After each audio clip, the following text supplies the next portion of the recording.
بسم الله الرحمن الرحيم الحمد لله رب العالمين الرحمن الرحيم مالك يوم الدين نحمده ونصلي على رسوله الكريم والمهدي الموعود العظيم اعوذ باللہ من الشیطان الرجیم بسم اللہ الرحمن الرحیم. محترم مرشدین کرام، فقرائے اعظام، محترم خواتین و حضرات، السلام علیکم ورحمۃ اللہ وبرکاتہ.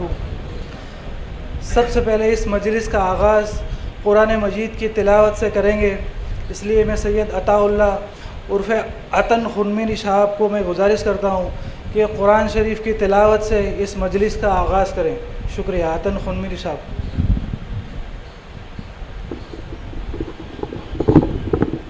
اعوذ باللہ من الشیطان الرجیم. بسم اللہ الرحمن الرحیم. لا اقسم بیوم القیامہ ولا اقسم بالنفس اللوامہ. ایحسب الانسان ان لن نجمع عظامہ بلى قادرين على أن نسوي بنانه بل يريد الإنسان ليفجر أمامه يسأل أيان يوم القيامة فإذا برق البصر وخشف القمر وجمع الشمس والقمر يقول الإنسان يومئذ أين المفر كلا لا وزر إلى ربك يومئذ المستقر. ينبأ الإنسان يومئذ بما قدم وأخر بل الإنسان على نفسه بصيرا ولو ألقى معاذيرا. لا تحرك به لسانك لتعجل به إن علينا جمعه وقرآنه فإذا قرعناه فاتبع قرآنه ثم إن علينا بيانه. كلا بل تحبون العاجلة وتذرون الآخرة وجوه يومئذ ناظرة إلى ربها ناظرة ووجوه يومئذ باسرة تظن أن يفعل بها فاكرة. كلا إذا بلغت التراقي وقيل من راق وظن أنه الفراق والتفت الساق بالساق إلى ربك يومئذ المساق. صدق اللہ العظیم. بسم اللہ الرحمن الرحیم. محترم خواتین و حضرات، میں اس مسجد کے طرف سے اور اس مسجد کے مرشد پیر و مرشد حضرت سید غازی میاں صاحب قبلہ اور پیر و مرشد حضرت نور اللہ میاں صاحب قبلہ، ان دونوں کی طرف سے میں آئے ہوئے مہمانوں کا، حضرت تحسین میاں صاحب خنمیری صاحب کا، حضرت عارف میاں صاحب کا، حضرت پرویز میاں صاحب کا، حضرت اعزاز میاں صاحب کا، حضرت ابراہیم میاں صاحب کا، تمام فقراؤں کا اور آپ سب کا استقبال کرتا ہوں. تہہ دل سے میں استقبال کرتا ہوں. آپ وقت نکال کر یہاں آئے، اس لیے میں آپ کا استقبال کرتا ہوں اور آپ کو مبارکباد دیتا ہوں. محترم حاضرین، اس مجلس کو رکھنے کی وجہ اور اس مجلس کی جان جسے ہم کہہ سکتے ہیں وہ مولانا مفسر قرآن حضرت عابد خنمیری صاحب اپنی نادرست طبیعت کی وجہ سے آ نہیں پائے ہیں. میں آپ سب سے گزارش کرتا ہوں کہ آپ ان کے لیے دعا کیجیے، ان کی صحت کے لیے آپ دعا کیجیے کہ اللہ تعالیٰ ان کو جلدی سے جلدی شفا عطا فرمائے.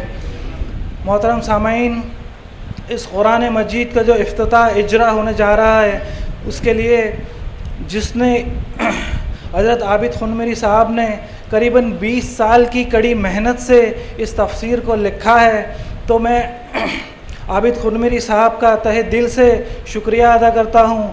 اور اس اردو تفسیر کو جس نے گجراتی میں جس نے ترجمہ کیا ہے سیدہ اشرف النساء بنت روشن میاں صاحب، تو جنہوں نے ترجمہ کیا ہے وہ 2 بات جو ہے اپنی طرف سے اپنے فرزند سید صبر صاحب کو انہوں نے بھیجا ہے، تو میں سید صبر صاحب سے گزارش کرتا ہوں کہ وہ یہاں آئے اور سیدہ اشرف النساء بانو کی طرف سے 2 لفظ جو وہ بولنا چاہتے ہیں وہ کہیں۔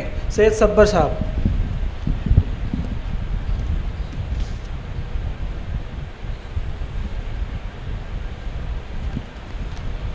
السلام علیکم۔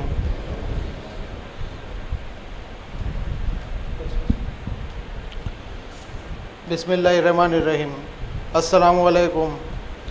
اللہ تبارک و تعالیٰ کی بہت ہی شکر گزاری اور احسان کے ساتھ ایک چھوٹا سا سندیش میرے بیٹے جناب صبر کے ہاتھوں آپ تک پہنچانے کی کوشش کر رہی ہوں۔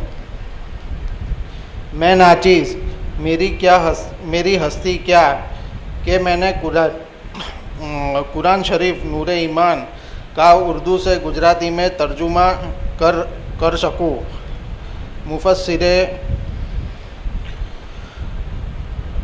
مفسر قرآن، شمس العلماء، خاطب ملت مولانا حضرت سید عابد خونمیری صاحب قبلہ جیسے عالم فاضل کی لٹریری اردو کا ٹرانسلیشن کرنا میرے لیے بہت ہی مشکل تھا۔ اللہ کی مصلحت تھی کہ میرے پاس یہ کام کروایا۔ میرے مرشد حضرت سید غازی بابا صاحب کی دعائیں اور مرشد حضرت سید نور اللہ بابا صاحب کا ایک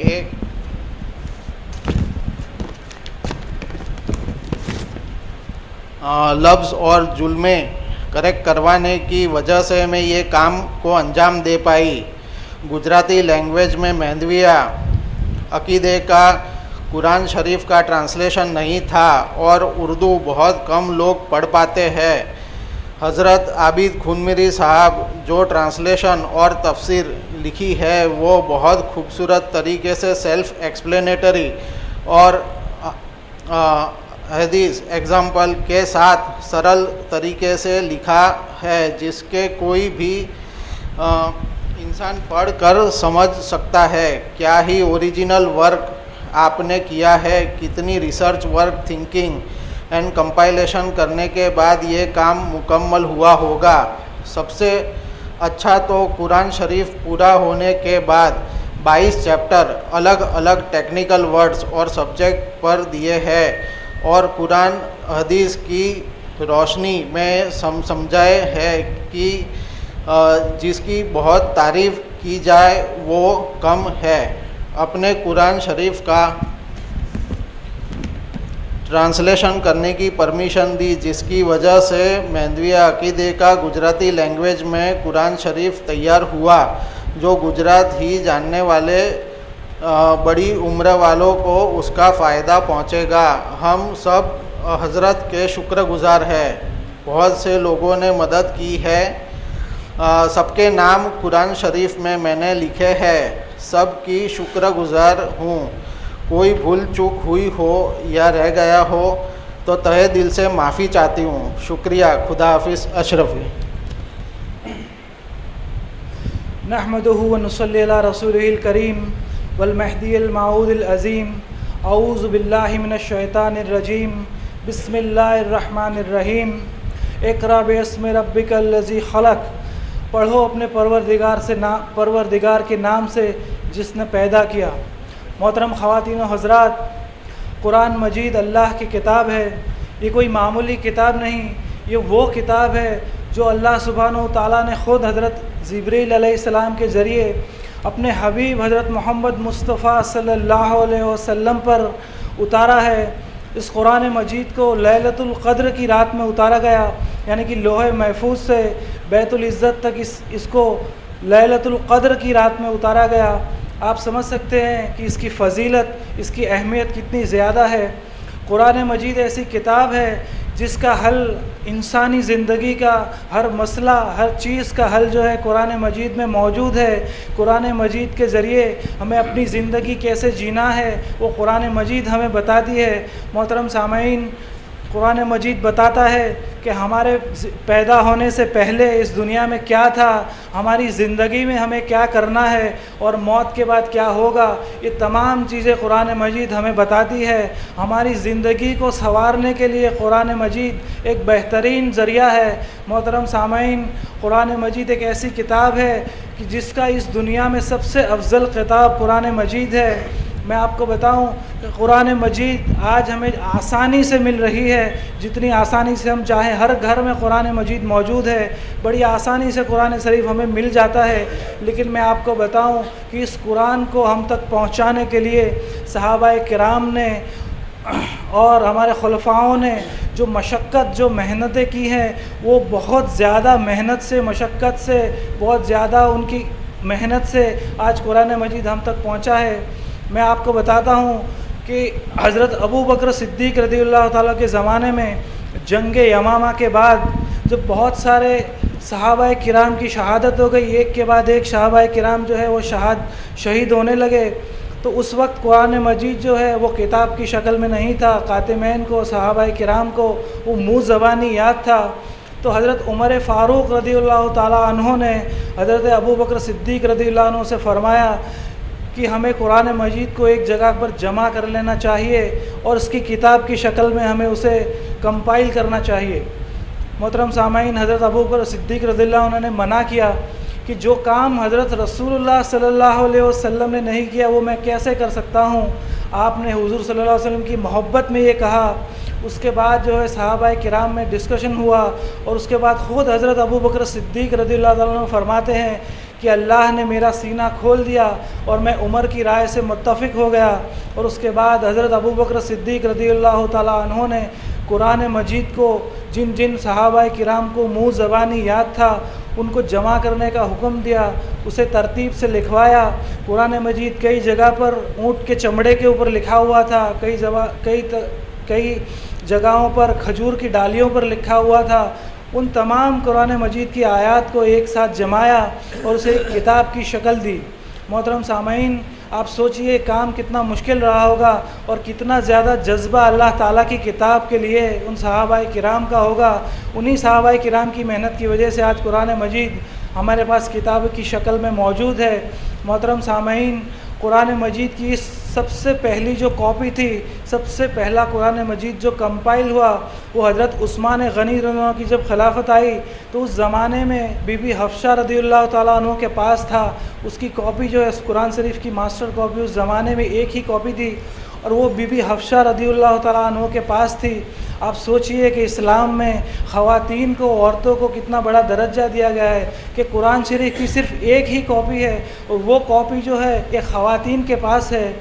جب دین اسلام پھیلتا چلا گیا اور عرب سے باہر نکل کر دوسرے ملکوں کی طرف دین اسلام پھیلنے لگا تو قرآن مجید کو الگ الگ جگہوں پر پہنچانے کی ذمہ داری آئی۔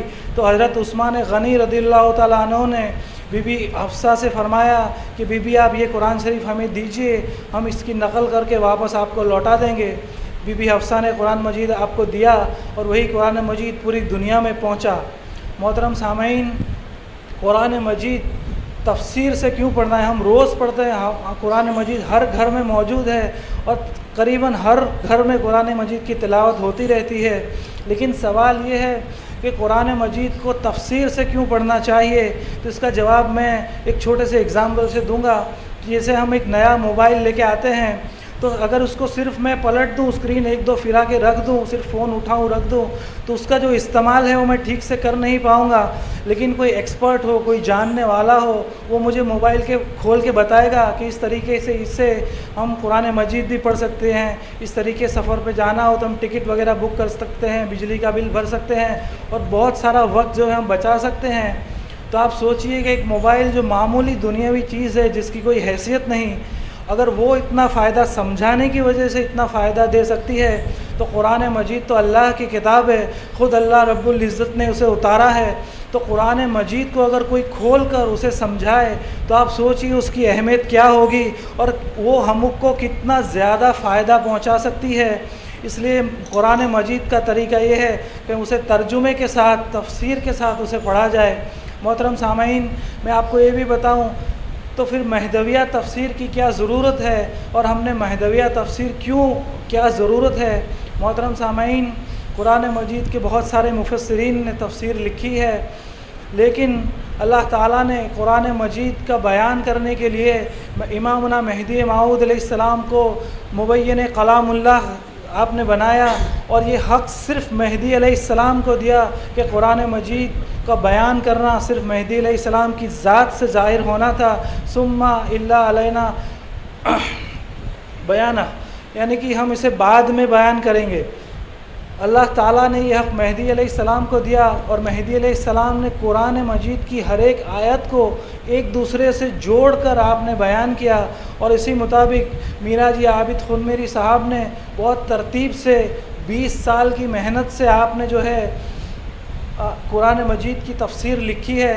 میرا جی عابد خنمیری صاحب جو ہے وہ مولوی کامل ہے، مولوی فاضل بھی ہیں۔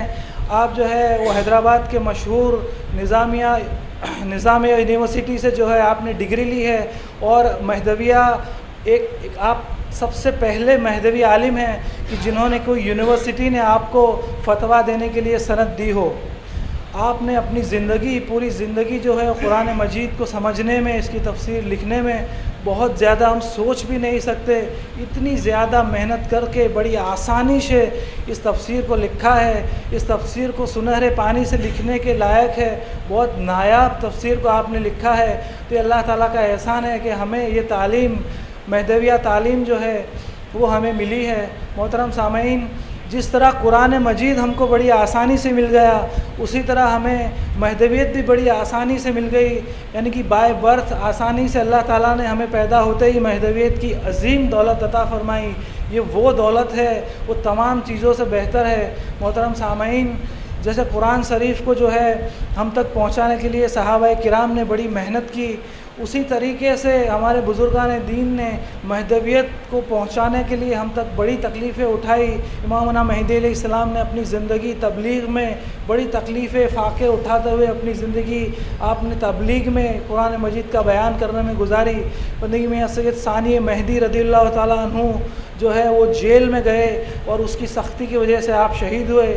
بندگی میں سید خونمیر صدیق ولایت رضی اللہ تعالیٰ عنہ جنگ میں شہید ہوئے۔ ایک کے بعد ایک آتے گئے، اپنی زندگی جو ہے اللہ کی راہ چلتے گئے اور ہمیں دین سکھاتے گئے۔ تو یہ بھی اللہ تعالیٰ کا بڑا احسان ہے کہ اللہ تعالیٰ نے ہمیں قرآن مجید کے ذریعے بھی اور ان بزرگان دین کے ذریعے بھی، یعنی کہ مہدی علیہ رسول اللہ علیہ وسلم سے لے کر مہدی علیہ السلام تک، مہدی علیہ السلام سے لے کر ہمارے آج کے مرشدین تک ہمارے پاس یہ اگزامپل موجود ہے کہ ہمیں اپنی زندگی کس طرح جینی ہے، یعنی کہ ہم مرشدین کرام کو دیکھ کر بھی سمجھ سکتے ہیں کہ ہمیں اپنی زندگی کس طرح جینی ہے۔ اس لیے ہمارے پاس نبوت اور ولایت دونوں کا فیض، دونوں چیزیں ایک سکے کی دو بازو ہے، دونوں چیزیں ہمارے پاس موجود ہے، اور اسی لیے مہدویہ تفسیر جو ہے وہ بہت ضروری ہے۔ محترم سامعین، ہم اگر مہدویہ تفسیر کو پڑھیں گے تو ہم یہ بھی جان پائیں گے کہ قرآن مجید میں امامنا مہدی علیہ السلام کا نام کتنی بار آیا ہے، اور کس طرح سے اللہ تعالیٰ نے مہدی علیہ السلام کی آمد کا بتایا گیا ہے۔ تو یہ بھی ہم اگر قرآن مجید پڑھیں گے، تفسیر پڑھیں گے، تو ہمیں معلوم چلے گا کہ کس طرح مہدی علیہ السلام کا ذکر قرآن مجید میں آیا ہے۔ محترم سامعین، میں اللہ سے دعا کرتا ہوں کہ اللہ تعالیٰ میرا جی عابد خنمیری صاحب کو اللہ تعالیٰ نے بہت شعور سے، بہت علم سے نوازا ہے۔ تو میں اللہ سے دعا کرتا ہوں کہ اللہ میرا جی عابد خنمیری صاحب کو اللہ تعالیٰ لمبی عمر سے اور صحت سے نوازے، اور سیدہ اشرفی آپا جنہوں نے گجراتی میں ٹرانسلیشن کیا ہے، تو وہ گجراتی میں ٹرانسلیشن کرنے کے لیے قریباً 9-10 سال لگ گئے۔ تو کڑی محنت سے انہوں نے، حضرت پیر و مرشد سید نور اللہ میاں صاحب نے اور اشرفی آپا نے، دونوں نے مل کر، بہت سارے لوگوں نے اس میں مدد کی، مل کر اس قرآن مجید کو، تفسیر کو گجراتی میں انہوں نے جو ہے اس کا ٹرانسلیشن کیا ہے، ترجمہ کیا ہے۔ تو میں اشرفی آپا کو بھی بہت مبارکباد دیتا ہوں، تہہ دل سے ان کا شکریہ ادا کرتا ہوں کہ انہوں نے گجراتی میں اس تفسیر کو لکھا۔ محترم سامعین، گجراتی میں اس تفسیر کا ہونا ضروری کیوں تھا؟ کیونکہ ہمارے پالنپور کے آس پاس اکثریت جو ہے، میجورٹی جو ہے، وہ لوگ گجراتی تفسیر پڑھتے ہیں، گجراتی جاننے والے لوگ زیادہ ہیں، اکثریت جو ہے وہ گجراتی جاننے والوں کی ہے۔ تو اس لیے جو ہے اس کا گجراتی میں تفسیر کا ہونا بہت ضروری تھا، اور اسی وجہ سے جو ہے گجراتی میں تفسیر کو لکھا گیا، اتنے سالوں کی محنت کا نتیجہ آج ہمارے پاس ہے۔ انشاءاللہ آج ہم دیکھیں گے اس قرآن مجید کی تفسیر کو۔ تو میں اللہ سے دعا کرتا ہوں کہ اللہ تعالیٰ مینا جی عابد خون میری صاحب کو اور سیدہ اشرف النساء بی بی صاحب کو اور پیر و مرشد حضرت نور اللہ میاں صاحب کو، جن بھائیوں نے جن بہنوں نے اس نیک کام میں مدد کی، ان تمام کو اللہ تعالیٰ اچھے سے اچھا بدلہ دے۔ جزاک اللہ فی الدارین، دونوں جہان میں اللہ تعالیٰ انہیں اس کا نیک بدلہ ادا فرمائے۔ اللہ تعالیٰ مجھے، آپ کو، ہم سب کو حضرت رسول اللہ صلی اللہ علیہ وسلم کی تعلیم پر چلنے کی اور حضرت امامنا مہدی علیہ السلام کی تعلیم پر چلنے کی عمل کی توفیق عطا فرمائے۔ اللہ تعالیٰ مہدوی بنا کر جلائے، مہدوی بنا کر فوت فرمائے، آمین ثم آمین۔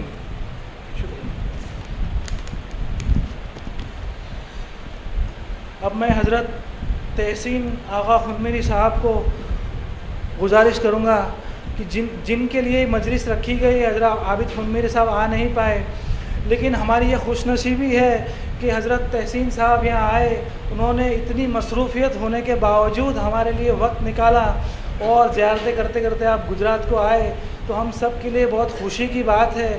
تو میں تہہ دل سے ان کا استقبال بھی کرتا ہوں اور میں عاجزی کے ساتھ آپ حضرت کو گزارش کرتا ہوں کہ آپ جو ہے وہ بیان فرمائیں۔ حضرت آغا خون میری صاحب، تحسین خون میری صاحب۔ نحمد و نصلی علی رسولہ الکریم والمہدی الموعود علیہ الصلاۃ والتسلیم، اما بعد فقد قال اللہ تبارک و تعالی فی کلامہ القدیم والفرقان العظیم، اعوذ باللہ من الشیطان الرجیم، بسم اللہ الرحمن الرحیم، انا نحن نزلنا الذکر وانا لہ لحافظون، صدق اللہ العلی العظیم۔ مرشد دائرہ حاضہ وہ دیگر بزرگ مرشدین کرام، علماء کرام، وہ فقراء کرام، وہ معزز سامعین، حاضرین، وہ عزت مآب خواتین، خدا تعالیٰ کا فرمان مبارک ہے کہ انا نحن نزلنا الذکر، کہ تحقیق ہم نے ہی اس قرآن کو نازل کیا ہے، وَإِنَّا لَهُ لَحَافِظُونَ، اور ہم ہی ہیں جو اس کی حفاظت کرنے والے ہیں۔ یہ آیت شریفہ میں اللہ تبارک و تعالیٰ نے قرآن کی جو صداقت ہے وہ اس انداز میں بیان فرمایا کہ قرآن کی سب سے بڑی صداقت تو یہی ہے کہ اس کو نازل کرنے والے ہم ہیں۔ جس طرح اللہ لا ریب ہے، جس طرح اللہ بے عیب ہے، اسی طرح اللہ کا کلام بھی بے عیب ہے، اور جس ہستی پر اللہ نے اس کلام کو نازل کیا وہ ہستی بھی بے عیب ہے۔ تو آپ پورے سلسلے کو دیکھو تو آپ کو معلوم ہوگا کہ خدا تعالیٰ بے عیب ہے۔ جس ہستی پر اللہ نے قرآن کو نازل فرمایا، حضرت محمد مصطفیٰ صلی اللہ علیہ وسلم، وہ ہستی بے عیب ہے، اور جو کلام اللہ نے نازل کیا ہے وہ کلام کے تعلق سے خود اللہ تعالیٰ نے فرما دیا کہ اس میں کسی قسم کا لا ریب فیہ، اس میں کسی قسم کا شک اور گمان کی بھی گنجائش نہیں پائی جاتی۔ آج کی یہ مجلس بڑی ہی بابرکت اور مبارک مجلس ہے۔ اس مجلس کو اگر ہم دیکھیں تو ہم کو معلوم ہوگا کئی ایک باتوں کو اللہ تعالیٰ نے اس ایک مجلس میں جمع کر دیا ہے۔ سب سے پہلی بات، جب اللہ کے کلام کی بات آتی ہے تو ہمارے سامنے حضرت رسول اللہ صلی اللہ علیہ وسلم کی ذات اقدس آتی ہے، کیونکہ رسول کے صدقے ہی ہم کو اللہ کا کلام نصیب ہوا ہے۔ اب رسول اللہ صلی اللہ علیہ وسلم کے بعد قرآن شریف کی بات آتے ہی حضرت امامنا مہدی موعود علیہ السلام کا نام اس میں گرامی ہمارے ذہنوں میں آ جاتا ہے۔ اب سوال یہی ہے کہ رسول اللہ صلی اللہ علیہ وسلم سے تو ہم کو قرآن ملا، قرآن کے نام کے ساتھ امامنا مہدی موعود علیہ السلام کو کیوں یاد کرنا چاہیے؟ اس لیے یاد کرنا چاہیے کہ ہمارا عقیدہ یہی ہے کہ القرآن والمہدی امامنا، کیا قرآن بھی ہمارا امام ہے اور مہدی بھی ہمارے امام ہیں۔ ان دونوں اماموں سے جو آدمی ہٹتا ہے وہ کبھی ہدایت حاصل کر نہیں سکتا۔ تو قرآن بھی ضروری ہے، اس کے ساتھ امام بھی ضروری ہے۔ بعض افراد جو کہتے ہیں کہ ہمارے لیے قرآن کافی ہے، تو ان سے پوچھنا پڑے گا کہ اگر قرآن ہی کافی تھا تو خدا تعالیٰ نے قرآن کو کتاب کی شکل میں کسی پہاڑ پر کیوں نازل نہ کر دیا؟ رسول کے دل پر نازل کرنے کی وجہ کیا تھی؟ رسول کے دل پر نازل کرنے کی وجہ یہی تھی، قرآن تو ہے لیکن اس کو سمجھانے والا بھی تو چاہیے، ورنہ صرف قرآن لے کر تم لوگ کبھی ہدایت حاصل نہیں کر سکتے۔ اور اسی طرح جب زمانہ گزرتا چلا گیا، لوگوں نے رسول اللہ صلی اللہ علیہ وسلم کی باتوں کو اپنی ذہنوں سے، اپنے دلوں سے نکال دیا، تو خدا تعالیٰ نے فرمایا اِنَّا لَهُ لَحَافِظُونَ، ہم ہی اس کی حفاظت کرنے والے ہیں۔ رسول سے ہم نے ان کے الفاظ کی حفاظت کی ہے، مہدی سے ہم نے اس کی مراد کی حفاظت کی ہے۔ تو خدا کی مراد کو بیان کرنے کے لیے خدا تعالیٰ نے جس ہستی کو دنیا میں مبعوث فرمایا، اسی ہستی کو حضرت امامنا سید محمد جون پوری مہدی موعود علیہ السلام کے نام سے یاد کیا جاتا ہے۔ آپ امامنا مہدی موعود علیہ السلام کے تعلیمات کو اٹھا کر دیکھیے تو آپ کو معلوم ہوگا کہ کوئی ایک تعلیم ایسی بتا دیجئے جو قرآن کے خلاف جاتی ہو، کوئی ایک تعلیم ایسی بتا دیجئے جو احادیث رسول کے خلاف جاتی ہو۔ حضرت امامنا مہدی موعود علیہ السلام نے تو صاف طور پر فرمایا کہ مذہب ما کتاب اللہ و اتباع محمد رسول اللہ، کہ ہمارا مذہب ہے کیا؟ ایک کتاب اللہ ہے اور دوسرا رسول کی اتباع ہے، اس کے علاوہ ہم کسی اور مذہب کو ماننے والے نہیں۔ جب اتنا پاکیزہ مذہب ہے تو پھر کون لوگ ہیں جو یہ کہہ سکتے ہیں کہ ہم کو مہدی کی کیا ضرورت ہے، ہمارے پاس قرآن موجود ہے؟ یہ وہی افراد کہہ سکتے ہیں جنہوں نے رسول پر ایمان نہیں لایا، کیونکہ رسول پر جن جن لوگوں نے ایمان لایا ہے وہ تو یہی کہیں گے کہ رسول نے فرما دیا کہ مہدی آنے والے ہیں، بات ختم ہے۔ اب ہم مہدی کا انکار کر ہی نہیں سکتے، کیونکہ مہدی موعود آئیں گے۔ یہ میں نے آج کے دور میں یا بزرگان دین نے نہیں فرمایا، مہدی کے تعلق سے آنے کی بشارت کس نے دی؟ حضرت رسول اللہ صلی اللہ علیہ وسلم نے دی ہے۔ تو جو افراد یہ کہتے ہیں کہ قرآن ہے، مہدی کی کیا ضرورت، حقیقت میں وہ رسول کے علم کو الزام لگا رہے ہیں کہ ان کو تو معلوم ہے کہ قرآن ہے اور مہدی کی کیا ضرورت۔ کیا جس ہستی کے دل پر قرآن نازل ہوا، کیا اس ہستی کو معلوم نہیں تھا کہ قرآن ہے تو مہدی کی کیا ضرورت؟ جس ہستی کے دل پر قرآن نازل ہوا، جب اس ہستی نے کہا کہ مہدی آئیں گے تو اس ہستی کی بات کو مان لینا وہی ایمان کی علامت ہوتی ہے۔ یہ کہنا کہ قرآن ہے، مہدی کی کیا ضرورت؟ ہم آپ سے پوچھتے ہیں، آپ زیادہ جاننے والے ہیں یا رسول اللہ صلی اللہ علیہ وسلم زیادہ جاننے والے ہیں؟ جب رسول نے کہہ دیا کہ مہدی آئیں گے، تم کو چاہیے کہ برف کے پہاڑوں پر سے رینگتے جانا پڑے تو جاؤ، لیکن ان کے ہاتھ پر بیعت کرو۔ جب اتنا تاکیدی فرمان موجود ہے تو وہ کون آدمی ہو سکتا ہے جو یہ کہے کہ قرآن ہے تو مہدی کی کیا ضرورت؟ یہ وہی آدمی کہہ سکتا ہے جس نے قرآن کو سمجھا نہیں، کیونکہ قرآن میں خدا تعالیٰ نے فرمایا کہ اللہ کی اطاعت کرو، اور اس کے بعد فرمایا اللہ کے رسول کی اطاعت کرو۔ جس نے رسول کی اطاعت نہیں کی وہ مہدی کو کبھی مان نہیں سکتا۔ مہدی کو وہی مان ہیں جنہوں نے رسول کی اطاعت کی ہے، کیونکہ مہدی کو ماننے کی بات کس نے کی تھی؟ مہدی موعود علیہ السلام کو ماننے کی بات رسول اللہ صلی اللہ علیہ وسلم نے کی ہے۔ تو جس نے رسول کی اطاعت کی وہی مہدی موعود علیہ السلام کو مان سکتا ہے۔ یہ تو خدا تعالیٰ کا ہم تمام پر فضل و احسان ہے۔ ہمارے بزرگان دین کی جوتیوں کا صدقہ ہے کہ ہم کو خدا تعالیٰ نے رسول سے محبت بھی عطا کی ہے اور مہدی کی تصدیق بھی عطا کی ہے۔ تو حضرت امامنا مہدی موعود علیہ السلام نے جو کام کیا ہے وہ کام یہی کہ آپ نے کبھی کسی اور کی بات نہیں کی، آپ نے بات کی تو قرآن شریف کی بات کی ہے، آپ نے بات کی تو رسول اللہ علیہ وسلم کی بات کی ہے، اس کے علاوہ آپ نے کسی اور کی بات نہیں کی۔ اور خدا قرآن میں بھی یہی کہتا ہے کہ ایمان والوں کو چاہیے، یا ایھا الذین آمنوا اطیعوا اللہ و اطیعوا الرسول، اے ایمان والو اللہ کی اطاعت کرو اور اللہ کے رسول کی اطاعت کرو۔ تو مہدی موعود علیہ السلام نے تو یہی فرمایا کہ ہم کو کتاب اللہ کی اتباع کرنی چاہیے، کتاب اللہ پر عمل کرنا چاہیے، اور محمد رسول اللہ صلی اللہ علیہ وسلم کی ہم کو اتباع کرنی چاہیے۔ اور امامنا مہدی موعود علیہ السلام کون ہے؟ تو خود رسول اللہ علیہ وسلم نے فرمایا کہ وہ اللہ کے خلیفے ہیں۔ اب آپ بتاؤ اللہ کے خلیفے کی طرف سے جو بات آتی ہے وہ کیسی بات ہوا کرتی ہے؟ وہ بات ویسی ہی ہوتی ہے کہ خلیفہ اسی کو کہا جاتا ہے کہ وہ جس کا خلیفہ ہوتا ہے وہ جو کہتا ہے یہ وہی کہتا ہے، تو اسی کو خلیفے کے نام سے یاد کیا جاتا ہے۔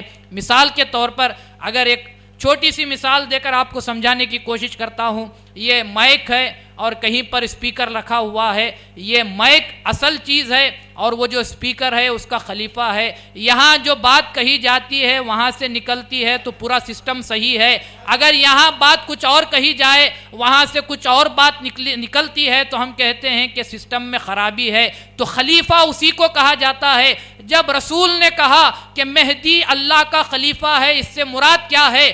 مہدی وہی کہیں گے جو اللہ کہتا ہے، مہدی وہی کریں گے جو اللہ کہتا ہے، مہدی وہ کام کریں گے۔ تو امامنا مہدی موعود علیہ السلام نے بیان قرآن کے دوران آپ نے جو کچھ فرمایا آپ نے اپنی جانب سے نہیں، خدا جو کہتا تھا اپنی مراد کو بیان کرتا تھا، اسی مراد کو حضرت امامنا مہدی موعود علیہ السلام بیان قرآن کے دوران کہتے تھے۔ اور بیان قرآن بھی کیا تھا؟ وہ حقیقت میں ولایت کا بیان ہوا کرتا تھا، وہ حقیقت میں شریعت کا بیان ہوا کرتا تھا۔ جو لوگوں نے رسول کی بات کو بھلا دیا تھا اسی بات کو مہدی موعود علیہ السلام نے پیش فرمایا، کوئی نئی بات پیش نہیں کی۔ ہاں اتنا ضرور ہے لوگوں کو نئی اس لیے معلوم ہوئی کیونکہ انہوں نے رسول کی بات کو بھلا دیا تھا۔ اگر وہ رسول کی بات کو یاد رکھتے تو مہدی کی بات ان کو نئی معلوم نہ ہوتی۔ مہدی موعود علیہ السلام کی باتیں ان کو نئی اس لیے معلوم ہوتی تھی کیونکہ جب انہوں نے رسول اللہ صلی اللہ علیہ وسلم نے باتیں بتائی تھی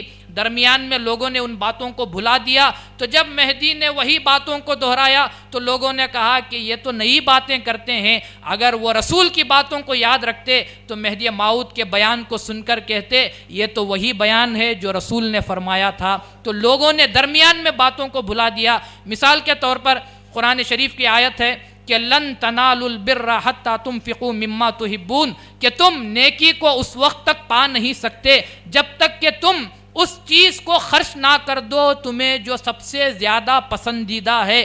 اب لوگوں نے اس کے تعلق سے کئی تفاسیر میں باتیں بیان کی ہیں۔ کسی نے کہا کہ نیک کام کرنا ہے تو تمہاری پسندیدہ چیز کی قربانی دینی پڑے گی۔ الگ الگ مطالب کو بیان لوگوں نے کیا ہے، الگ الگ معنوں کو بیان کیا، لیکن آپ مہدی موعود علیہ السلام نے بیان قرآن کے دوران جو فرمایا آپ دیکھو تو آپ کو معلوم ہوگا مہدی موعود علیہ السلام وہ ہستی ہے، وہی ہستی ہے جو خدا کی مراد کو بیان کر سکتی ہے۔ اس آیت شریفہ کے بیان کے دوران حضرت امامنا مہدی موعود علیہ السلام نے فرمایا کہ لن تنالوا البر، یعنی تم نیکی کو اس وقت تک پا نہیں سکتے۔ تو لوگوں نے کہا کہ نیکی سے مراد نماز ہے، کسی نے کہا نیکی سے مراد حج ہے، کسی نے کہا نیکی سے مراد زکوٰۃ ہے۔ لوگوں کی جتنی سمجھ تھی انہوں نے اتنی بات کی۔ اب آپ اللہ کی مراد کو جو مہدی موعود نے بیان فرمایا اس کو سنیے۔ مہدی موعود علیہ السلام نے فرمایا یہاں بر سے مراد خدا کی ذات ہے،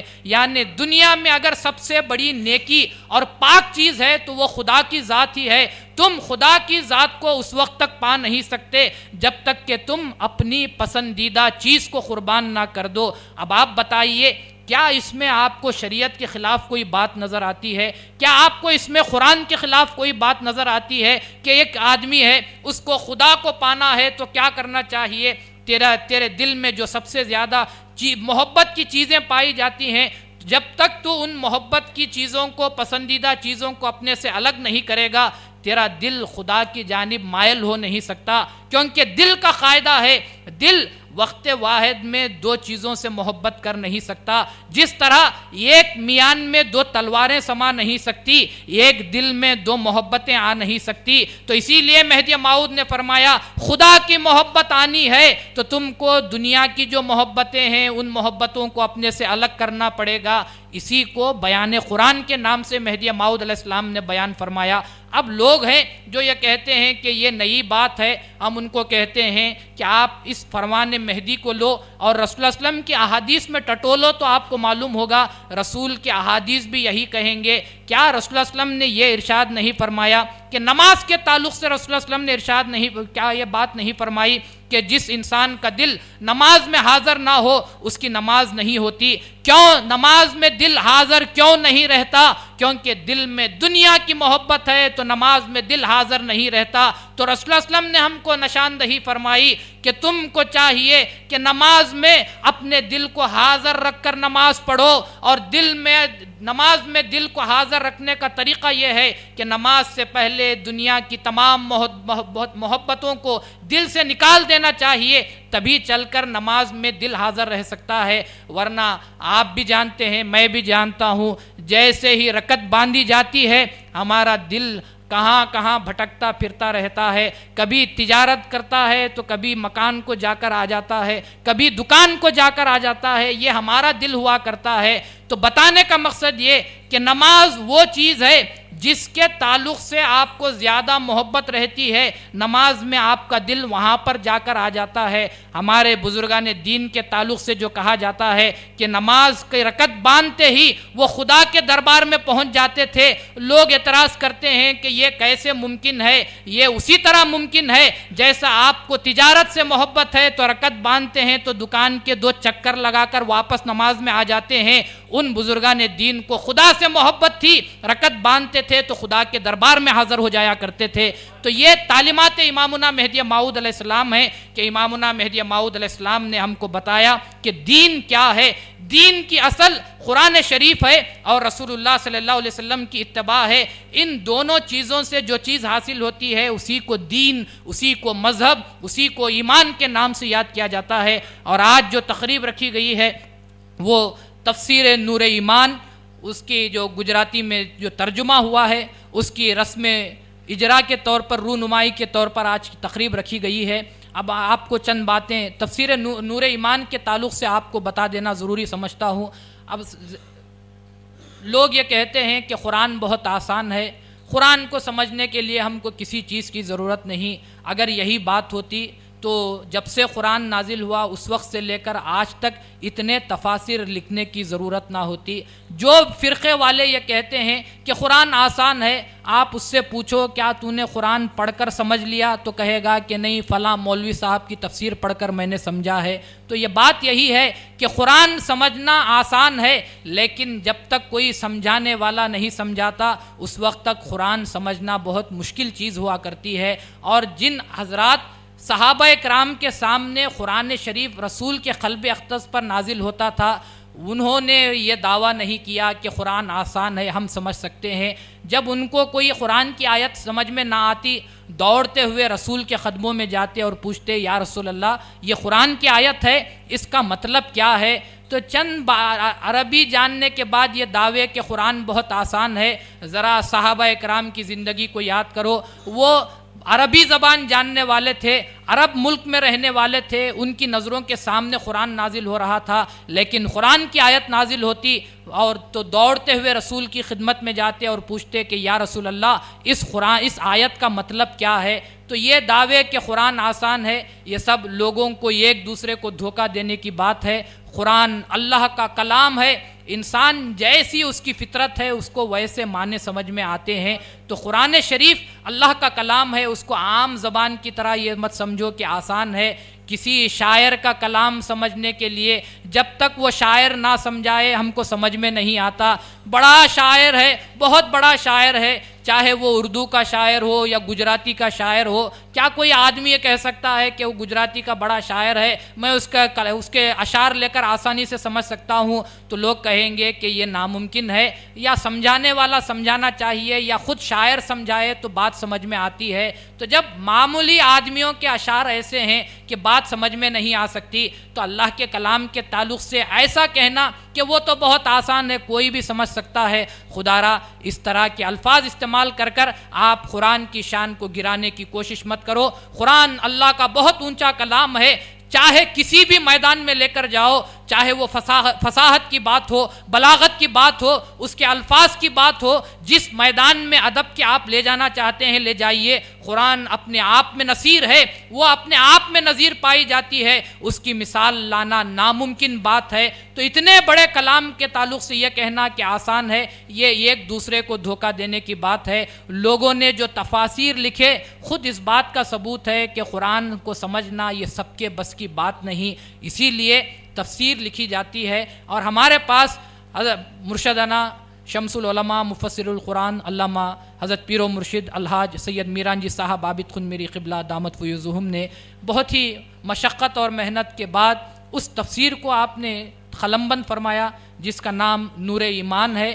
اور آپ اس تفسیر کی خصوصیت کیا ہے؟ اس تفسیر کی خصوصیت یہ ہے کہ تفسیر تو بہت سارے لوگوں نے لکھا، لیکن یہ تفسیر کی خصوصیت یہ ہے کہ آپ اس تفسیر میں مہدویت کے رنگ کو پاتے ہیں، آپ اس تفسیر میں مہدی موعود علیہ السلام کی شان کو پاتے ہیں، آپ اس تفسیر میں مہدی موعود علیہ السلام نے جن چیزوں کو فرائض ولایت کے نام سے ہم پر فرض فرمایا ان کی صداقت کو پاتے ہیں، آپ اس تفسیر میں ہمارے بزرگان دین کا جو عمل تھا اس کی صداقت کو قرآن اور حدیث کے استدلال کے ساتھ پاتے ہیں۔ ویسے لوگوں نے الگ الگ انداز میں تفسیر کو لکھا ہوگا، لیکن نور ایمان کی خاصیت یہ ہے کہ آپ پوری کی پوری تفسیر پڑھو تو آپ کو معلوم ہوگا اس میں سوائے امامنا مہدی موعود علیہ السلام کی صداقت کے اور کچھ پایا نہیں جاتا۔ اور مہدی موعود کی صداقت ہے کیا؟ دین حقہ کو ہی مہدی کی صداقت کے نام سے یاد کیا جاتا ہے۔ جیسے حضرت بندگی میاں سید خنمیر صدیق ولایت سید الشہداء حامل بار امانت رضی اللہ تعالیٰ عنہ نے فرمایا کہ بندہ الف لام میم کے الف سے لے کر والناس کے سین تک مہدی کا ثبوت دے سکتا ہے۔ یہ آقا کا فرمان ہے۔ آپ نور ایمان اٹھا کر پڑھیے تو آپ کو معلوم ہوگا جہاں جہاں قبلہ کو بندگی میاں رضی اللہ تعالیٰ عنہ کا فیض عطا ہوا وہاں پر آپ نے مہدی موعود علیہ السلام کی صداقت کو پیش کیا۔ سب سے پہلی چیز جو الف لام میم ہے اسی سے آپ نے ثابت کیا کہ الف لام میم کو ہدی للناس سے ملاتے ہیں تو بنتا ہے المہدی للناس، تو المہدی للمتقین بنتا ہے۔ تو آپ نے کلام کی شروعات ہی کی ہے تو میاں کا صدقہ ہے، میاں کا فیض ہے کہ آپ نے جیسے میاں نے فرمایا الف لام میم کے الف سے لے کر والناس کے سین تک بندہ مہدی کا ثبوت دے سکتا ہے۔ آپ نور ایمان کھولیے تو آپ کو معلوم ہوگا الف لام میم سے ہی مرشد قبلہ نے المہدی للمتقین کا آپ نے ثبوت پیش کیا ہے۔ اس کے دلائل بھی آپ نے حضرت ابن عباس رضی اللہ تعالیٰ عنہ کی تفاسیر سے پیش کیے ہیں۔ اسی طرح جہاں جہاں آپ قرآن پڑھتے جائیں گے آپ کو جب تفسیر پڑھیں گے تو آپ کو معلوم ہوگا کہ دیگر لوگوں نے کیا کہا تھا اور مہدی موعود علیہ السلام نے کیا فرمایا اور کیا حق ہے، آپ نے تفسیر میں اس بات کو ثابت کیا ہے۔ مثال کے طور پر قرآن شریف جو اللہ کا کلام ہے اس کی تفسیر لکھنے والے دوسرے حضرات نے جہاں کہیں آج آپ نے قرأت کلام ربانی کو سماعت فرمایا کہ لا اقسم بیوم القیامہ، اب آپ اس تفسیر کو اس سورے کو دیگر تفاسیر میں اٹھا کر پڑھیے تو آپ کو معلوم ہوگا انہوں نے صاف طور پر لکھا ہے اس میں جو پہلے آیا ہے لا اقسم بیوم القیامہ، تو انہوں نے کہا ہے کہ اس میں جو لا پہلے آیا ہے یہ حرف زائد ہے، اس کے کوئی معنی نہیں۔ آپ صحیح معنی میں اگر خدا کی ذات پر ایمان ہے تو اپنے دل پر ہاتھ رکھ کر فیصلہ کیجئے، کیا اللہ کے کلام میں بھی کوئی بھرتی کا لفظ آ سکتا ہے؟ کیا اللہ اپنے کلام میں کوئی ایسا لفظ رکھ سکتا ہے جس کے کوئی معنی نہ ہو؟ وہ کلام جس کے تعلق سے خدا تعالیٰ نے فرمایا کہ تم اس کی کوئی ایک آیت کی مثال بھی پیش نہیں کر سکتے، اور مفسرین کرام یہ کہتے ہیں کہ قرآن میں اللہ نے ایسے الفاظ رکھے ہیں جن کے کوئی معنی نہیں پائے جاتے، لیکن آپ اسی سورے کو اٹھاؤ اور تفسیر نور ایمان میں دیکھو تو آپ کو معلوم ہوگا کہ تفسیر نور ایمان کے مفسر مرشد قبلہ نے مہدی موعود علیہ السلام کا جو فرمان ہے کہ قرآن میں حرف زائد نہیں ہے، اس فرمان کی روشنی میں آپ نے ثابت کیا ہے کہ لا اقسم بیوم القیامہ میں جو لا آیا ہے وہ بھرتی کا لفظ نہیں ہے بلکہ اس کے معنی پائے جاتے ہیں۔ کیا معنی پائے جاتے ہیں؟ آپ تفسیر پڑھو تو آپ کو معلوم ہوگا کہ دیگر مفسرین نے اس کو کہا کہ یہ زائد لفظ ہے یعنی بھرتی کا لفظ ہے، لیکن مرشد قبلہ نے اس کو ثابت کیا کہ اللہ کے کلام میں بھرتی کا لفظ آ نہیں سکتا۔ بھرتی کا لفظ کس کو کہا جاتا ہے؟ جیسے ہم میں اور آپ بات چیت کے دوران کسی آدمی کو ایک کوئی لفظ دہرانے کی عادت ہو جاتی ہے، جیسے کہا جاتا ہے بات کرتے کرتے بولے تو، یا کسی انسان کو عادت ہوتی ہے یعنی کہ، تو اس کے کوئی معنی نہیں ہوتے، وہ بھرتی کا لفظ ہوتا ہے۔ کیا اللہ جس کے پاس تمام علوم کے خزانے ہیں، کیا اللہ کو اپنے کلام میں بھرتی کے لفظ لانے کی ضرورت تھی؟ مہدی موعود نے فرمایا اللہ کے کلام میں حرف زائد نہیں ہے۔ مرشد قبلہ نے وہی فرمان مہدی کی روشنی میں نور ایمان میں ثابت کیا ہے کہ قرآن میں حرف زائد نہیں پایا جاتا۔ استثناء منقطع ایک بہت بڑا عنوان ہے، ایک ادبی عنوان ہے، ایک علمی عنوان ہے کہ لوگ یہ کہتے ہیں کہ قرآن میں استثناء منقطع پایا جاتا ہے، لیکن آقا امام الکائنات مبین کلام اللہ حضرت سید محمد جونپوری مہدی موعود علیہ السلام نے فرمایا کہ اللہ کے کلام میں استثناء منقطع نہیں ہے۔ استثناء منقطع کیا ہے؟ استثناء منقطع یعنی بات کرتے کرتے ایسا جملہ استعمال کرنا جو اس میں جمع نہیں پایا جاتا۔ مثال کے طور پر اگر آپ مجھ سے پوچھیں کہ کیا آپ نے کھانا کھا لیا، تو میں اگر یہ کہوں کہ میں نے کھانا کھا لیا لیکن پتھر نہیں کھائے، تو آپ کہیں گے کہ پتھر کھانے میں جمع نہیں ہوتے۔ تو یہ جو میں نے کہا کہ پتھر نہیں کھائے، اس کو ادبی زبان میں استثناء منقطع کے نام سے یاد کیا جاتا ہے۔ تو یہ الفاظ کون کہہ سکتا ہے؟ وہی آدمی کہہ سکتا ہے جس کی عقل ٹھکانے نہ ہو، ورنہ بات کرنے والا تو صحیح سمجھ رکھنے والا اگر پوچھے کیا آپ نے کھانا کھایا، تو کہنے والا کہتا ہے کہ ہاں میں نے کھانا کھایا، روٹی نہیں کھائی، تو یہ بات صحیح سمجھ میں آتی ہے کہ روٹی بھی کھانے والی چیز ہے، تو اس کو اچھی بات کہا جاتا ہے۔ لیکن استثناء منقطع کیا ہے؟ استثناء منقطع یہ ہے کہ کہا جائے کہ میں نے کھانا تو کھایا لیکن درخت کے پتے نہیں کھائے، تو لوگ کہیں گے کہ درخت کے پتے بھی کوئی کھانے کی چیز ہے کہ تم یہ بات کرتے ہو؟ تو یہ استثناء منقطع ہے۔ لوگوں نے قرآن میں بھی استثناء منقطع کو مان لیا تھا۔ جو الفاظ انسان استعمال کرتا ہے تو لوگ اسے دیوانے اور مجنون کے نام سے یاد کرتے ہیں، اسی چیز کو لوگوں نے اللہ کے کلام میں تسلیم کر لیا۔ لیکن مہدی موعود علیہ السلام نے فرمایا قرآن میں استثناء منقطع نہیں ہے۔ آپ قرآن پڑھیے، تفسیر نور ایمان پڑھیے تو آپ کو معلوم ہوگا، اس میں مرشد قبلہ نے جہاں بھی لوگوں نے دیگر مفسرین نے استثناء منقطع کو تسلیم کیا ہے، وہاں پر آپ نے نشاندہی فرمائی اور بتایا کہ دیکھو یہاں پر دیگر مفسرین نے استثناء منقطع کو تسلیم کیا ہے، یہ استثناء منقطع نہیں ہے۔ مہدی موعود علیہ السلام کا فرمان برحق ہے کہ قرآن میں استثناء منقطع روا نہیں۔ اسی طرح تقریباً 8-10 چیزیں ایسی ہیں جو لوگوں نے جو عیب کی چیزیں ہیں جس کو قرآن میں مفسرین نے داخل کر دیا، لیکن مہدی موعود علیہ السلام نے بیان قرآن کے دوران فرمایا کہ قرآن میں استثناء منقطع نہیں، قرآن میں جملہ معترضہ نہیں ہے، قرآن میں حرف زائد نہیں ہے، قرآن میں تکرار نہیں ہے۔ تو مہدی موعود علیہ السلام نے جن جن باتوں کو آپ نے بیان فرمایا، مرشد قبلہ نے انہی فرامین کی روشنی میں جو تفسیر آپ نے لکھی ہے، اسی تفسیر کو نور ایمان کے نام سے یاد کیا جاتا ہے۔ تو جب آپ تفسیر پڑھ رہے ہیں تو آپ کو قرآن بھی معلوم ہو رہا ہے، رسول اللہ صلی اللہ علیہ وسلم کا اسوہ بھی معلوم ہو رہا ہے، اور مہدی موعود علیہ السلام نے جو بیان فرمایا وہ بھی آپ کو معلوم ہوتا ہے۔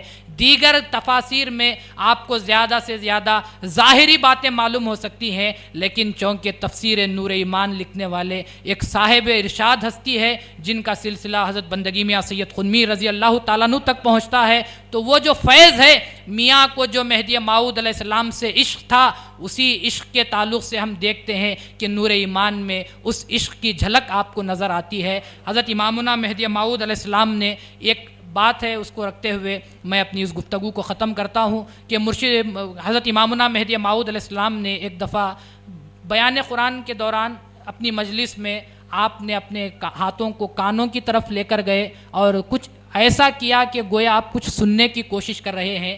تو صحابہ کرام نے بعد میں پوچھا کہ آقا آج آپ نے ایسا عمل کیا گویا آپ کچھ سننے کی کوشش کر رہے ہیں۔ تو مہدی موعود علیہ السلام نے فرمایا کہ میں بھائی سید خنمیر کے فیض کی جو نہر ہے، قیامت تک بہنے والی ان نہروں کی گڑگڑاہٹ کو میں سن رہا ہوں۔ تو یہ مہدی موعود علیہ السلام کا فرمان ہے کہ بندگی میاں رضی اللہ تعالیٰ عنہ کی جو فیض کی نہر ہے اس کی گڑگڑاہٹ قیامت تک بہتی رہے گی، اس کی آواز گرجتی رہے گی۔ انہی گڑگڑاہٹوں میں ایک آپ کے سامنے ایک چیز موجود ہے جس کو ہم تفسیر نور ایمان کے نام سے یاد کرتے ہیں۔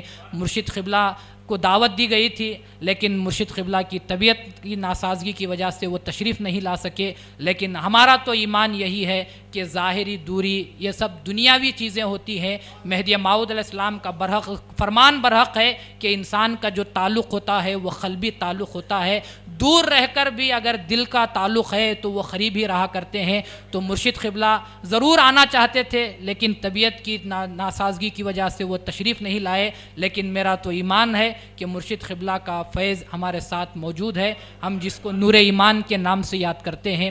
اب میں اور جو ترجمہ انہوں نے محترمہ نے کیا ہے اور بڑا ہی مشکل کام ہے، آپ یہ مت سمجھو کہ لکھی ہوئی چیز کا ترجمہ کر دینا بہت ہی مشکل اور محنت شاخہ کی کام بہت زیادہ مشکل ہوتا ہے۔ اگر آپ کو وہ بات سمجھ میں نہ آئے تو مرشد قبلہ کی حال ہی میں کتاب 2-3 سال پہلے معجم الدین یعنی انسائکلوپیڈیا آف دین کے نام سے ایک کتاب کا اجرا ہوا تھا، تو اس کتاب کے اجرا کے تعلق سے فقیر کو کچھ بات کرنے کا موقع ملا تو فقیر نے یہ کہا تھا کہ اگر آپ کو اندازہ لگانا ہے کہ اس کتاب کو لکھنے میں انسائکلوپیڈیا آف دین لکھنے میں کتنی محنت ہوئی ہے، تو میں نے گزارش کی تھی سامعین سے کہ ایسا کرو کہ ایک کاغذ لو اور صرف نقل کرنے کی کوشش کرو کہ آپ کتنے صفحات کو اس کتاب سے دوسرے صفحات پر نقل کر سکتے ہیں، تو آپ کو اندازہ ہوگا کہ کتاب لکھنا کتنا مشکل کام ہے۔ تو محترمہ نے بھی اللہ نے ان کو اپنے فضل سے نوازا ہے، کیونکہ کام شروع کر دینا یہ سب کا کام ہوا کرتا ہے، لیکن کام شروع کر کر اس کو پورا کرنا یہ وہی کر سکتے ہیں جن پر خدا کا خاص فضل ہوتا ہے۔ تو محترمہ نے کام کو شروع بھی کیا ہے اور اس کو انجام تک خدا نے پہنچایا ہے، تو ان پر خدا کا فضل و احسان ہے کہ میں محترمہ کا پوری قوم کی جانب سے شکریہ ادا کرتا ہوں کہ انہوں نے وہ کام کیا جو تفسیر نور ایمان ہندی میں تھی، جو اب تک کئی 3 دفعہ جس کو شائع کر دیا گیا ہے، اب وہ کتاب بھی ختم ہو چکی، تفسیر نور ایمان اردو میں پھر سے 4تھی مرتبہ وہ پریس کو جانے والی ہے۔ لیکن یہاں گجرات کے لوگ پیاسے تھے کیونکہ زبان کے اختلاف کی وجہ سے، زبان نہیں جاننے کی وجہ سے، تو محترمہ نے ایک بہت بڑا کام انجام دیا ہے جو قیامت تک رہنے والی چیز ہے کہ انہوں نے گجراتی زبان میں اس کا ترجمہ کیا تاکہ گجراتی زبان جاننے والے افراد اس تفسیر سے فائدہ حاصل کر سکیں۔ خدا تعالیٰ سے دعا ہے کہ خدا تعالیٰ ہم کو سب سے بڑھ کر حضرت رسول اللہ صلی اللہ علیہ وسلم کی اتباع کرنے کی توفیق عطا فرمائے، امامنا مہدی موعود علیہ السلام کے تعلیمات پر چلنے کی توفیق عطا فرمائے، اور حضرت بندگی میاں رضی اللہ تعالیٰ عنہ کا صدقہ ہم پر نچھاور کرے، اور تفسیر نور ایمان لکھنے والے مفسر حضرت علامہ شمس العلماء مفسر القرآن علامہ سید میران جی صاحب عابد قنمری قبلہ دامت فیوزہم کے حق میں بھی دعا ہے کہ خدا تعالیٰ اس ہاتھ کو سلامت رکھ جس ہاتھ سے اتنی بہترین کتابیں اور بہترین تعلیمات ہم کو معلوم ہوتے ہیں، خدا اس زبان کو اور زیادہ طاقت دے جن سے ہم کو ولایت کی باتیں حاصل ہوتی ہیں، نبوت کے راز ہم کو معلوم ہوتے ہیں، خدا اس ذہن کو اس قلب کو مضبوط رکھ جن کے طفیل ہم کو فیض بزرگان دین کا فیض حاصل ہوتا ہے۔ خدا تعالیٰ ان محترمہ کو بھی جنہوں نے ترجمہ کیا ہے، خدا تعالیٰ اپنی جانب سے بہت بڑا شرف عطا کیا ہے، اللہ اس کا اجر دنیا اور آخرت میں دونوں جہاں میں اللہ ان کو اجر عطا کرے۔ خدا تعالیٰ ہم تمام کو مہدویت پر ثابت قدم رہنے اور مرتے دم تک مہدویت پر ثابت قدم رہنے کی توفیق عطا فرمائے، آمین۔ وآخر الدعوانا ان الحمد للہ رب العالمین۔ سبحان اللہ، حضرت نے بہت خوب، بہت اچھے طریقے سے جو ہے آپ نے تقریر فرمائی اور آپ نے ایمان سے لبریز جو ہے وہ آپ نے بتایا، آپ کا میں تہہ دل سے شکریہ ادا کرتا ہوں۔ اب جس کے لیے ہم سب انتظار کر رہے تھے وہ قرآن مجید کا اجرا، یعنی کہ قرآن مجید کا اجرا جو ہے پستک وموچن گجراتی میں کہیں تو وہ ہم کریں گے، اور حضرت پیر و مرشد غازی میاں صاحب، حضرت تحسین آغا خنمری صاحب کو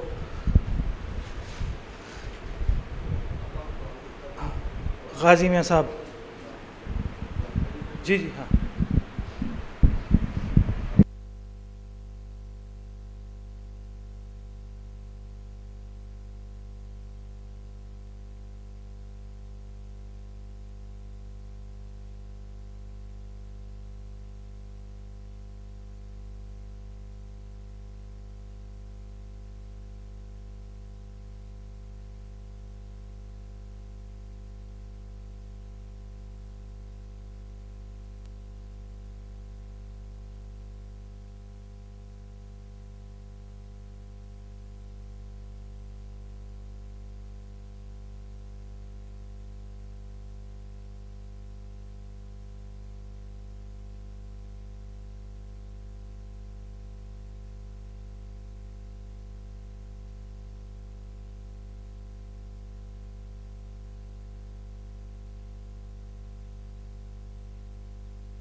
میں ہم سب کی طرف سے میں حضرت عابد خنمیری صاحب قبلہ کو گل پوشی کرنے کا موقع تھا، لیکن آپ نہیں ہیں، تو حضرت عابد خنمیری صاحب کی طرف سے میں حضرت تحسین صاحب کو گل پوشی کرنے کے لیے حضرت پیر و مرشد سید نور اللہ میاں صاحب کو گزارش کرتا ہوں کہ آپ ان کو گل پوشی کر کے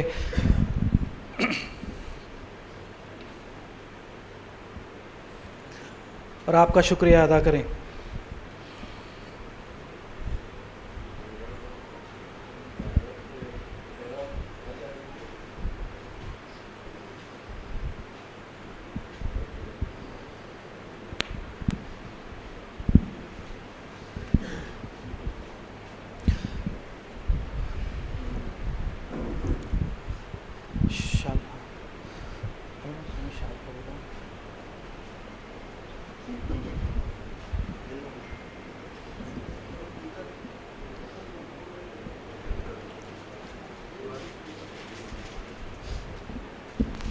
نیچے والا اللہ دے، نیچے والا اللہ دے انشاءاللہ۔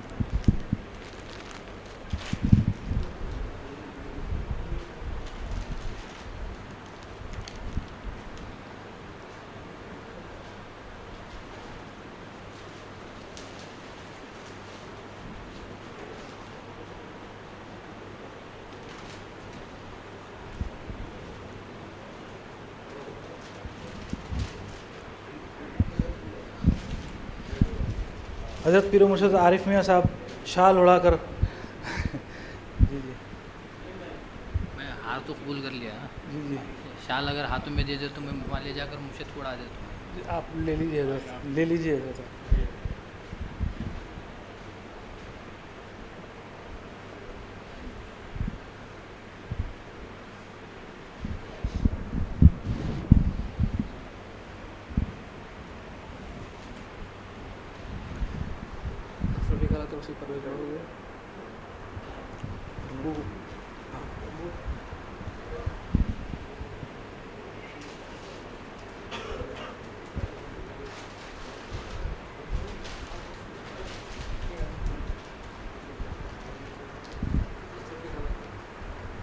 سیدہ اشرف النساء بی بی صاحب کی طرف سے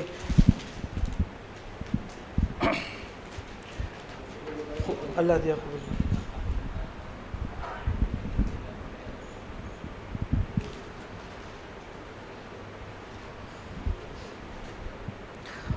اب میں حضرت پیر و مرشد سے نور اللہ میاں صاحب سے گزارش کرتا ہوں کہ آپ 2 الفاظ کہیں اور شکریہ ادا کریں۔ پیر و مرشد حضرت سید نور اللہ میاں صاحب۔ اعوذ باللہ من الشیطان الرجیم، بسم اللہ الرحمن الرحیم، الحمد للہ رب العالمین، والصلاة والسلام علی خاتمین الکریمین علیہم السلام، اما بعد۔ رہنمائے ملت مہدویہ، مفسر قرآن مشائخ حضرت سید میراجی عابد خندمیری صاحب قبلہ اور دیگر مرشدین کرام، فقرائے قوم، بھائیوں، ماں بہنوں و خواتین، حالانکہ حضرت ہمارے سامنے نہیں ہیں، آرام میں ہیں، پھر بھی ان کو میں نے مخاطب کیا ہے۔ سب سے پہلے اللہ تبارک و تعالیٰ کا بے حد شکر و احسان ہے کہ اس نے کئی برسوں کی آرزو اور ضروریات یعنی قوم مہدویہ کے گجراتی بھائی بہنوں کے لیے قرآن پاک کی اسلامی مہدویہ تفسیر یا وورن کا مکمل گجراتی ترجمہ و تفسیر تیار کروا دیا، اور آج اس گجراتی مہدویہ تفسیر کے اجرا یا پستک وموچن یا تو بک لانچنگ کی مبارک مجلس منعقد کرنے کا موقع عطا فرمایا، الحمدللہ والمنہ۔ خواتین حضرات، ہمارے کرم فرما حضرت مولانا سید عابد خندمیری صاحب قبلہ کا اس بارے میں خاص شکر و احسان ہے کہ آپ کی اس بے مثال قیمتی تفسیر کے گجراتی ترجمے کی اجازت و منظوری اہم ہدایت کے ساتھ، محبت و خلوص کے ساتھ ہمیں عنایت فرمائی، سبحان اللہ۔ حضرت والا کا اس بارے میں بھی بہت شکریہ کہ ہماری گزارش اور وننتی پر آپ کی شدید مصروفیات کے باوجود خاص وقت نکال کر لمبے سفر طے کرتے ہوئے یہاں تشریف لا کر قدم رنجا فرما کر ہم میں خوشی اور مسرت کا احساس جگایا، لیکن ہمیں آپ سے روبرو ملاقات نہیں ہوئی، اس کا ذرا دل میں ملال ہے۔ اور ساتھ ہی ہمارے خطیب ملت نے اپنے قیمتی معلوماتی خطاب و تقریر آپ کے فرزند کی زبان سے ہمیں سنوائی، جزاک اللہ خیراً کثیراً کثیرا۔ محترم بھائی بہنوں، حضرت سید عابد خندمیری صاحب قبلہ برسوں پہلے بھی 3-4 مرتبہ پالنپور تشریف لائے ہوئے ہیں۔ جیسا کہ اس فقیر کو یاد پڑتا ہے کہ میرے اسکول کی اسٹوڈنٹ لائف کے زمانے میں ایک دفعہ ہمارے مکان کے سامنے یعنی دائرے کے چوک میں سیرت النبی کے موضوع پر اس نہج پر تقریر کی تھی کہ سامعین کی آنکھوں سے آنسو نکل رہے تھے۔ اس مجلس میں مہدویوں سے زیادہ عوام اغیار آ کر بیٹھے تھے۔ اس کے برسوں کے بعد مکہ مکرمہ میں کسی جھوٹے شخص نے امام مہدی ہونے کا کھوکھلا دعویٰ کیا اور وہیں مارا گیا تھا۔ اس موقع پر بھی ہمارے محب قوم حضرت عابد خندمیری صاحب عبد الرحیم پانوالا صاحب کے ساتھ پالنپور تشریف لا کر اسی دائرے کی مسجد میں اسی جگہ اپنی معلوماتی تقریر میں سچے اور جھوٹے مہدی میں کیا تفاوت ہے اس کی تفہیم فرمائے تھے۔ اور چتراسنی جو پالنپور سے 13 کلومیٹر کے فاصلے پر ہے، وہاں دادا بھائی ہاتھی بھائی کے چہلم پر بھی ایمان افروز تقریر فرمائے تھے۔ اس مجلس میں مہدویت سے کچھ ڈائیورٹ ہوئے لوگوں کے اعتراضات کے رد میں عالمانہ جواب بھی حضرت نے مرحمت فرمائے تھے۔ یوں آپ حضرت کی ہر آمد ہمارے لیے ہمیشہ یادگار بنی ہوئی ہے، جن کا ہم تہ دل سے شکر گزار و ممنون ہیں۔ میرے بھائی بہنوں، قرآن مبین کے گجراتی کی ترجمے کے لیے خاص تو اس فقیر کی مربی بہن محترمہ سیدہ اشرف النساء بنت روشن میاں صاحب کا تہ دل سے بہت ہی شکر ادا کرتا ہوں کہ فقیر کی ایک فرمائش پر انہوں نے یہ مقدس کام اپنے ذمے اٹھا لیا اور قدم قدم پر مشکل مرحلوں اور تکلیفوں کو پار کر کے اس نیک کام کو مکمل اور پورا کر کے ہی رہیں۔ ان کا بھی یہ احسان ہمیشہ یاد رہ جائے گا۔ اور ان کی ہماری بہن عزیزہ سیدہ احمدی بانو کا بھی بہت ہی شکریہ کہ وہ بھی اس ترجمے کے کام میں ایک حد تک برابر ساتھ دیتی رہیں۔ علاوہ سید مراد اللہ بھائی مرحوم اہل ڈبھوئی بادہ مقیم پالنپور نے اور لوگوں سے اس کام میں تعاون کروا دیا، جو باعث شکر و دعائے مغفرت ہیں۔ پھر فقیر سید نجم الدین بھائی بن احمد میاں صاحب نے MS یونیورسٹی کے عربی و اردو کے پروفیسروں کے ذریعے بعض عربی جملوں کے اعراب لگوا دے کر ترجمہ کروا دیا، جو شکریہ و دعائے مغفرت کا باعث ہے۔ اور ساتھ ہی ان کے برادر قومی شاعر پروفیسر سید علی ندیم نے بھی ان کے ساتھ مدد کروائی، ان کا بھی بہت بہت شکریہ۔ اس کے سوا جناب سید فروغ مہدی بن مشتاق حسین نے بھی بہت دلچسپی کے ساتھ گجراتی کمپیوٹر ٹائپ کا کام کر دیا، شکریہ، اللہ ان کو نیک بدلہ دے، آمین۔ اور فقیر سید سلام اللہ صاحب مرحوم بن طاہر میاں صاحب نے پروف ریڈنگ کا کام ایک حد تک کر دیا تھا، ان کے حق میں بھی شکریہ و دعائے مغفرت۔ علاوہ پروف ریڈنگ میں جن صاحبان نے ساتھ دیا، ان میں حضرت سید عنایت اللہ بن حضرت غازی میاں صاحب قبلہ، جناب سید عطن بن فقیر سید نور اللہ میاں، جناب سعد اللہ بھائی مرحوم بن نصر اللہ میاں صاحب، جناب سید سمیع اللہ بھائی بن روح اللہ میاں صاحب، جناب سید خلیل اللہ بھائی بن روح اللہ میاں صاحب، جناب سید فضل اللہ بھائی بن نعمت اللہ میاں صاحب، جناب سید اکبر بھائی بن شبیر حسین صاحب، اور بھی جن بھائی بہنوں کا نام رہ گیا ہو ان تمام کا بھی شکریہ، اللہ سبھی کو جزائے خیر عنایت کرے، آمین۔ اب رہا پیج سیٹنگ کا خرچہ، جو سیدہ سغرا بی بی بنت یوسف میاں صاحب نے اٹھایا، ان کا بھی شکریہ ادا کیا جاتا ہے۔ اور اس ثواب کے کام میں موضع ڈانگیا کے سندھی فیروز خان جی مرحوم کے خاندان پریوار کی جانب سے پرنٹنگ وغیرہ کے خرچے میں ایک خاصی رقم للہ دی گئی ہے۔ اللہ پاک ان کو جزائے خیر دے، ان کا بھی شکریہ۔ اور باقی اچھی خاصی رقم شہر پالنپور کے سید برادری کے ایک بندہ خدا نے بھی پریس پرنٹنگ کے خرچے میں للہ فی اللہ دی ہے۔ اللہ تبارک و تعالیٰ ان سبھی کو ایمان کے ساتھ جزائے نیک عطا کرے، آمین۔ آخر میں یہاں اس مجلس میں جو بھائی بہن مقامی یا گاؤں گاؤں سے آئے ہوئے ہیں، آپ تمام کا بھی بہت بہت شکریہ ادا کیا جاتا ہے، کیونکہ آپ کے آنے سے ہی مجلس کی رونق اور جاہ و جلال ہے۔ اور جن جن بھائی بہنوں نے آج کی مجلس کے انتظام کے لیے جو خدمتیں، جو سیوائیں کر کے سہولتیں کروا دی ہیں، ان سب کا بھی خوب خوب شکریہ۔ خدا انہیں بھی دونوں جہاں میں ایمان کے ساتھ نیک بدلہ دے، آمین۔ یہ دعا بھی ہے کہ اللہ تعالی ہم تمام کو تفسیر نور ایمان کو ہمیشہ سمجھ کر پڑھتے رہنے اور اس پر نیک عمل کی توفیق شکتی عطا فرماتا رہے، آمین۔ وآخر الدعوانا ان الحمد للہ رب العالمین۔ یا رب اللہم صلی علی سیدنا محمد وعلی آل محمد وبارک وسلم۔ لا الہ الا اللہ محمد رسول اللہ، اصدق ان المہدی الموعود قد جاء مدعو۔